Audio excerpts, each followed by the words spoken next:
అసలు ఈ బిర్యానీ చేసింది నేనా అని 10 సార్లు వీడియో చూసుకున్నా.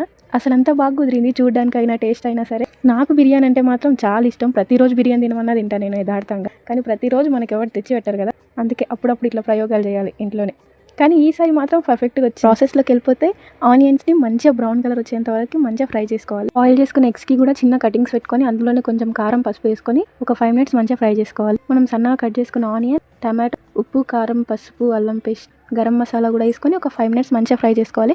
అందులోకి ఒక 1/2 cup పెరుగు కూడా యాడ్ చేసుకొని ఒక 5 minutes వదిలేయాలి. మిల్ మేకర్, ఫ్రై చేసుకున్న ఎగ్స్ కూడా వేసుకొని కొంచెం ఫ్రైడ్ ఆనియన్స్ పైనుంచి కొంచెం ధనియాల పౌడర్ ఉంటే ఎగ్ మసాలా వేసుకొని ఒక 5 minutes మంచిగా కలుపుకొని కుక్ చేసుకుంటే సరిపోతుంది. అయితే రైస్ ప్రిపేర్ చేసుకోవాలి. వాటర్లో కనిపిస్తున్న మసాలాలన్నీ వేసుకొని హాఫ్ లెమన్, కొంచెం ఆయిల్ కూడా వేసుకొని మసులుతున్న వాటర్లో రైస్ వేసుకొని రైస్ 70% కుక్ అయిన తర్వాత ఒక లేయర్ రైస్, ఒక లేయర్ కర్రీ లెక్క వేసుకొని టైట్గా క్యాప్ పెట్టి ఏదైనా బరువు పెట్టేస్తే 10-15 minutesలో రెడీ అయిపోతుంది.